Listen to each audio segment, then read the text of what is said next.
আমি বলছি মমতা ব্যানার্জি এক বাপের যদি বেটি হয়ে থাকে তাহলে পরে অমিত শাহকে একবার আটকে থাকে, একবার হোটেল থেকে বেরোতে দেবে না পশ্চিমবঙ্গে এলে পরে। অভিষেক ব্যানার্জির গায়ে হট করে হাত লাগাবে কেন?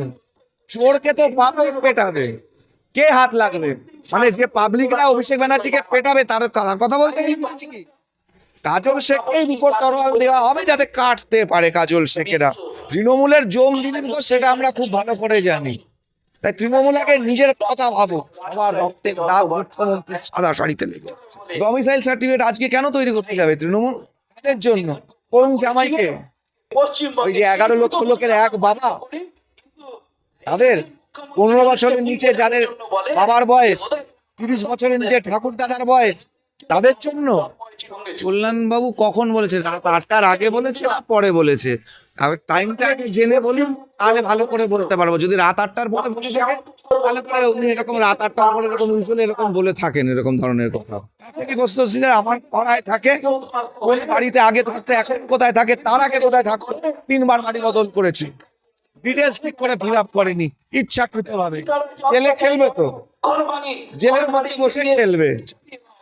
26-এ সরকার তৈরি হবে, সরকারটা তৈরি হওয়ার পরে তৃণমূলের এই এক একটা চোরকে বেছে বেছে বেছে বেছে তুলে নিয়ে কোটি কোটি টাকা করে খরচা করে দেখেছিল, আর ওদের দলের ভোট বাক্সটাকে নিয়ে পালিয়ে গেছিল।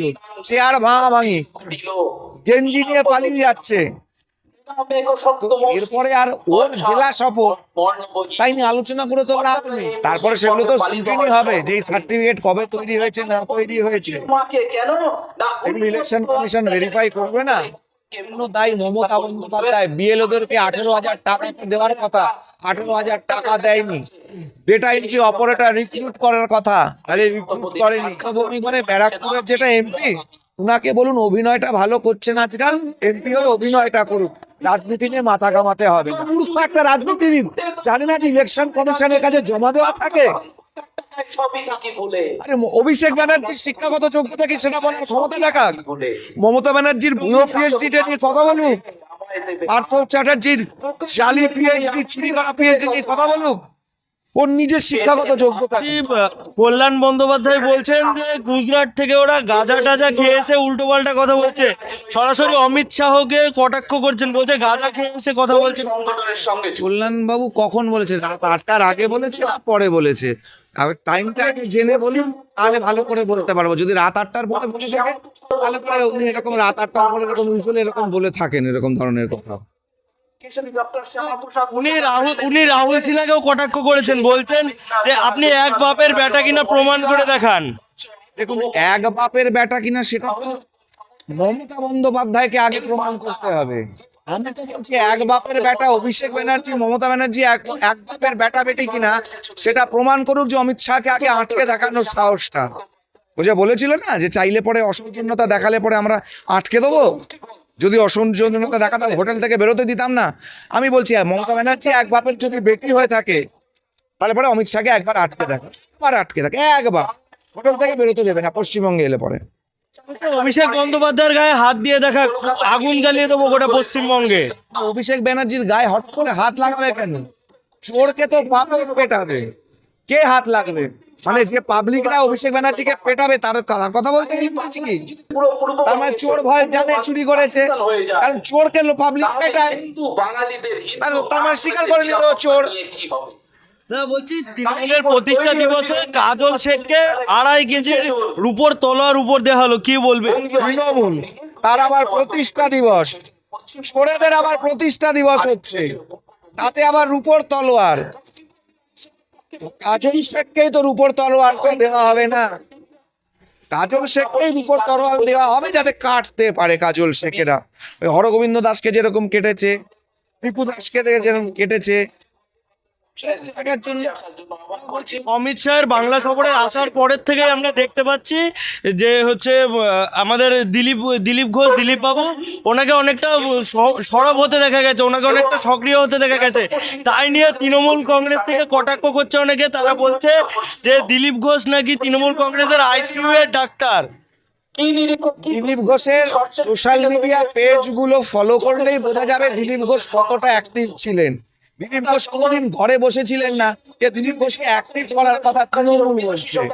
তৃণমূলের জম দিলীপ ঘোষ সেটা আমরা খুব ভালো করে জানি।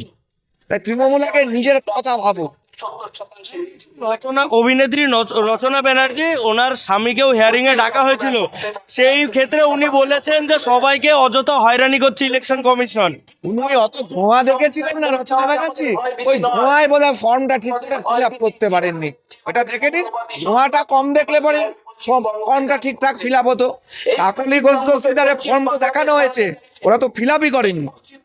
কাকলি ঘোষ দস্তিদার এমপি হয়ে যদি রাজনীতি করে, নিজের বাবা মার নামটা ঠিক করে না ফিল আপ করে, তার দায় কেন? তৃণমূলের লোকেরা ইচ্ছা করে নিজেদের ফর্ম ফিল আপ করেনি।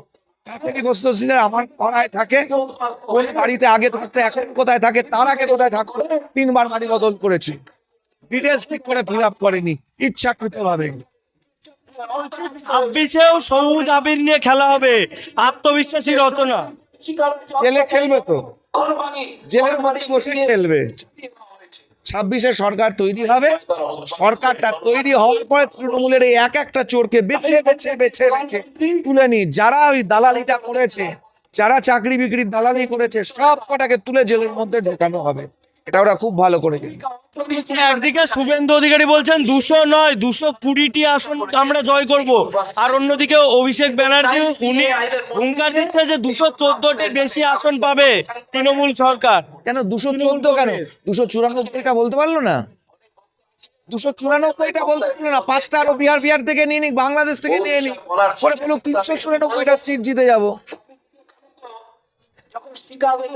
অভিষেকের জেলা সফরে বারুইপুরের মহিলাদের একটা উচ্ছ্বাস দেখা গেল, তারা বলছে আমরা বিজেপি সরকার চাই না, আমরা লক্ষ্মীর ভান্ডার পাচ্ছি, আমরা যে রূপশ্রী পাচ্ছি, কন্যাশ্রী পাচ্ছি, আমরা দিদিকে আবার চাই। দেখুন, অভিষেকের আগের বারের সফরটা আমাদের মনে আছে। ওই শেখদের মতন, আব্দুল্লাদের মতন, আরবদের মতন টেন্ট তৈরি করে কোটি কোটি টাকা করে খরচা করে দেখেছিল, আর ওদের দলের ভোট বাক্সটাকে নিয়ে পালিয়ে গেছিল, চেয়ার ভাঙি গেঞ্জি নিয়ে পালিয়ে যাচ্ছে। তো এরপরে আর ওর জেলা সফর তাই নিয়ে আলোচনা করে তো লাভ নেই। এত ভয় পাচ্ছে কেন? ভয়টা কিসের? ভয় পাচ্ছে নামগুলো বাদ যাবে। ওই 7 লাখ ভোটে যে জিতেছে, এটা যে পুরোটাই জালি ভোট। জামাইরা যে চলে যাচ্ছে, ওদের যে অবৈধ বাবারা আছে, অনেক বাবা, ওদের বাবারা যে চলে যাচ্ছে এই দুঃখে।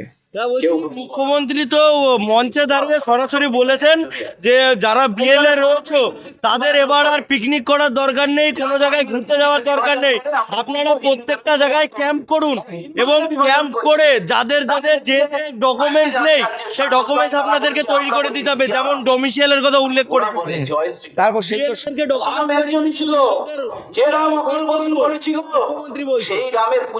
তারপরে সেগুলো তো স্ক্রুটিনি হবে, যে সার্টিফিকেট কবে তৈরি হয়েছে না তৈরি হয়েছে, এগুলো ইলেকশন কমিশন ভেরিফাই করবে না।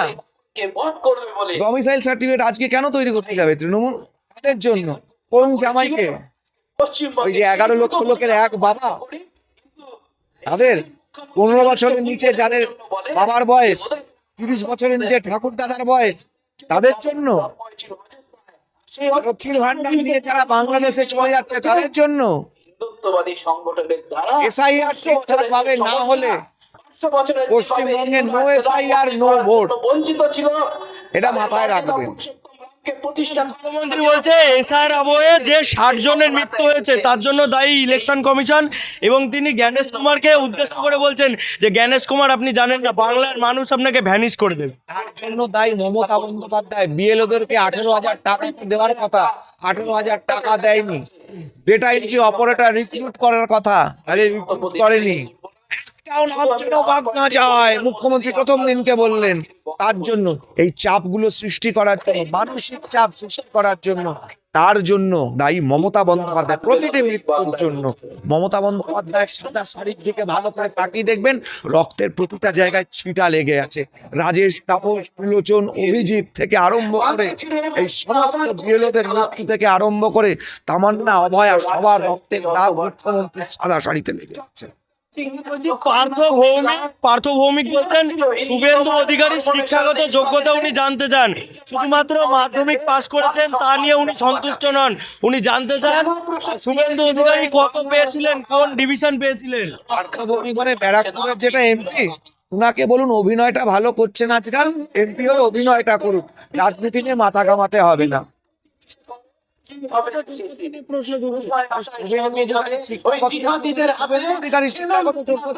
ইলেকশন কমিশনে জমা করা আছে, দেখে নিক না।